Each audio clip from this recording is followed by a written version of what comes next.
단톡방 알림이 울렸습니다. 열어봤더니 친구가 손주 사진을 올렸습니다. 우리 손자 이번에 대기업 최종 합격했어요. 댓글이 쏟아집니다. 대단하다. 역시 복 받으셨네. 그 순간 나도 모르게 손가락이 멈췄습니다. 열심히 살았는데 갑자기 내 인생 전체가 초라하게 느껴졌습니다. 그런데요, 이게 단순한 부러움이 아닙니다. 더 무서운 건 이 감정이 결국 엉뚱한 곳으로 향한다는 겁니다. 바로 내 자식에게로. 단톡방을 닫고 나서 마침 아들한테 전화가 왔습니다. 반갑게 받으셨습니까? 아닙니다. 목소리부터 달라집니다. 왜? 퉁명스럽게 받았지요. 아들이 그냥 안부 전화했어요 라고 하는데 자기도 모르게 이런 말이 튀어나옵니다. 그래. 근데 너 요즘 뭐 하냐? 친구 영수 아들은 대기업 들어갔다던데. 아들 목소리가 싸늘해집니다. 전화가 짧게 끊깁니다. 끊고 나서 괜히 찜찜합니다. 내가 왜 그랬지? 잠깐 그런 생각이 스쳤다가 금방 사라집니다. 그런데 이게 처음이 아닙니다. 지난달에도 그 전달에도 비슷한 일이 있었습니다. 누군가의 자식 소식을 들은 날이면 꼭 내 자식에게 전화를 했고 꼭 한마디 했고 꼭 사이가 어색해졌습니다. 그러면서도 이유를 몰랐습니다. 문제가 뭔지 짚어드리겠습니다. 문제는 자식이 아닙니다. 우리는 오랫동안 자식이 잘 되는 것을 나의 훈장처럼 여겨왔습니다. 자식이 좋은 직장을 가지면 내가 잘 키운 거고, 자식이 좋은 집을 사면 내 인생이 성공한 거고, 자식이 손주를 잘 낳아 기르면 내가 복 받은 거라고. 그러니까 남의 자식이 앞서가면 내 인생 전체가 뒤처진 것처럼 느껴지는 겁니다. 자식의 인생이 나의 성적표가 되어버린 겁니다. 이게 얼마나 오래된 감정인지 우리 스스로도 잘 모릅니다. 그냥 당연한 거라고 생각해 왔으니까요. 그런데 이 감정이 어디까지 번지는지 지금부터가 진짜입니다. 최 여사님이라는 분이 계십니다. 올해 67이세요. 평생 자식 둘 키우느라 자기 것은 없이 사셨습니다. 그런데 어느 날부터 친구들 모임이 불편해지기 시작했습니다. 누가 말을 꺼냅니다. 우리 며느리가 이번에 의사래. 또 누가 말합니다. 우리 아들이 집 샀어. 최 여사님은 웃으면서 잘됐다 했습니다. 집에 돌아오는 길 걸음이 무거웠습니다. 내 아들은 아직 전세입니다. 내 딸은 회사 다니다가 그만뒀습니다. 방에 들어와 혼자 앉아 있는데 이상하게 아들한테 화가 났습니다. 아무것도 안 했는데 전화도 안 했는데 그냥 화가 났습니다. 다음 날 아들이 문자를 보냈습니다. 엄마, 주말에 갈게요. 기뻐야 하는데 첫 반응이 이랬습니다. 지금 와서 뭐가 바뀌나? 보내지는 않았습니다. 그냥 마음속에서만 그랬습니다. 그런데요, 그 마음이 얼굴에 나옵니다. 말투에 나옵니다. 아들은 압니다. 그래서 점점 발걸음이 뜸해집니다. 최 여사님은 왜 이러는지 모르셨습니다. 아들이 싫어진 게 아닌데 왜 자꾸 차갑게 대하는지. 이번엔 조금 다른 이야기입니다. 박 선생님이라는 분은 자식 자랑을 하고 싶었던 분입니다. 모임에 나가면 항상 남 얘기를 들었습니다. 내가 말할 차례가 오면 뭘 말해야 할지 막막했습니다. 우리 아들은 중소기업 다닙니다. 차도 국산차입니다.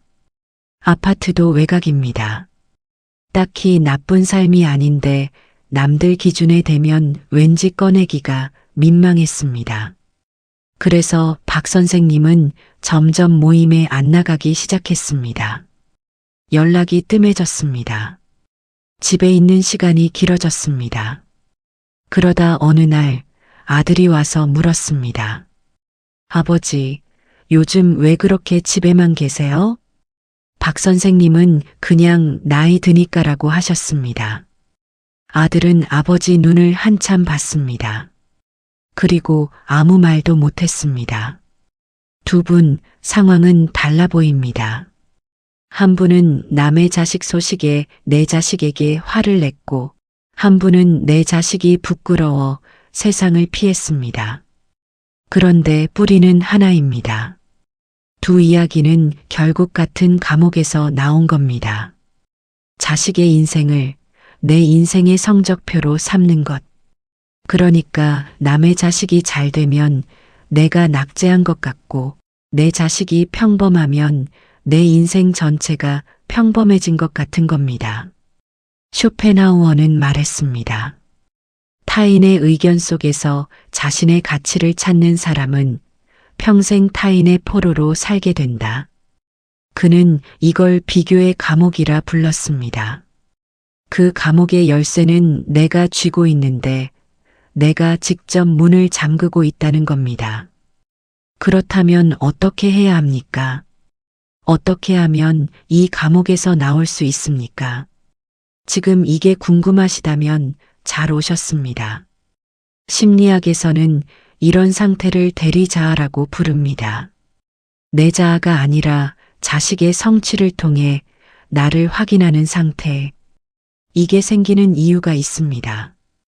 오래 살다 보면 자기 인생의 무게를 어디다 둬야 할지 모를 때가 옵니다. 직장도 없어지고 사회적인 역할도 줄어들고 내가 누군지 흐릿해지는 시간. 그 빈자리를 자식으로 채우게 됩니다. 자식이 잘 되면 내가 의미 있는 것 같고 자식이 뒤처지면 내가 실패한 것 같은. 그런데요. 이건 자식에게도 나에게도 둘 다 잔인한 일입니다. 자식은 자식대로 평생 부모의 기대를 짊어지고 살아야 하고 나는 나대로 자식의 인생에 내 감정을 묶어놓고 살아야 하니까요. 쇼펜하우어는 말했습니다. 자기 자신을 잃은 사람이 가장 가난한 사람이다. 여기서 비유를 하나 드리겠습니다. 담쟁이 덩굴을 아십니까? 혼자 서지 못하고 다른 나무나 벽을 타고 올라갑니다. 올라가는 동안은 그럴듯해 보입니다. 그런데 기대고 있는 것이 흔들리면 같이 흔들립니다. 남의 자식 소식 하나에 하루가 무너지는 것이 바로 이 담쟁이 덩굴의 모습입니다. 우리에게 필요한 건 담쟁이가 아니라 혼자 서 있는 나무가 되는 것입니다. 그게 어떻게 가능하냐고요? 한 가지만 바꾸시면 됩니다. 아주 작은 것인데 효과는 큽니다.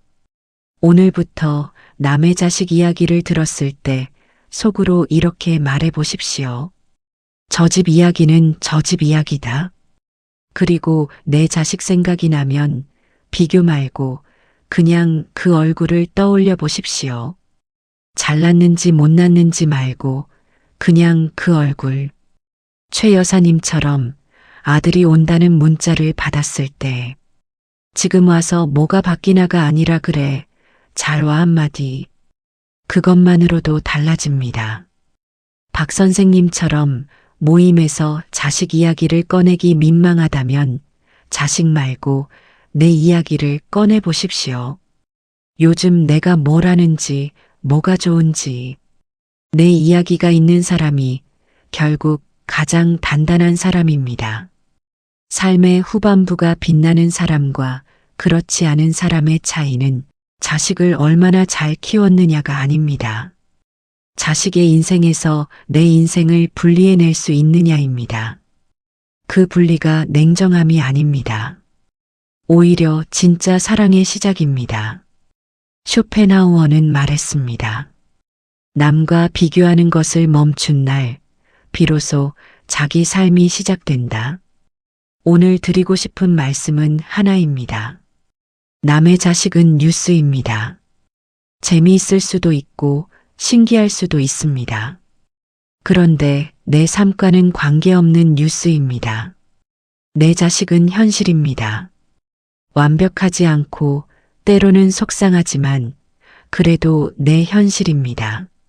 뉴스에 내 현실을 비교하기 시작하면 내 현실은 영원히 뉴스를 이길 수 없습니다.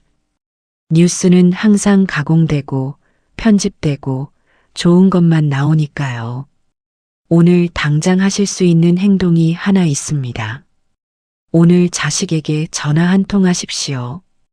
단 조건 없이 잘 되고 있는지 확인하려는 전화 말고 그냥 밥은 먹었냐는 전화.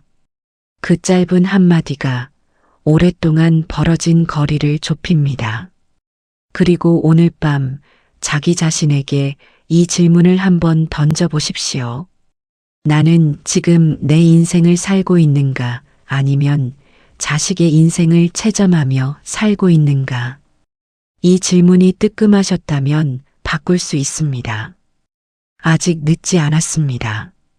살아온 세월이 길수록 이제는 남의 자식 소식이 아니라 내 하루의 온기로 저녁을 채울 자격이 있습니다. 오늘도 함께 해주셔서 고맙습니다. 이 이야기가 마음에 닿으셨다면 구독과 좋아요 한번 눌러주십시오.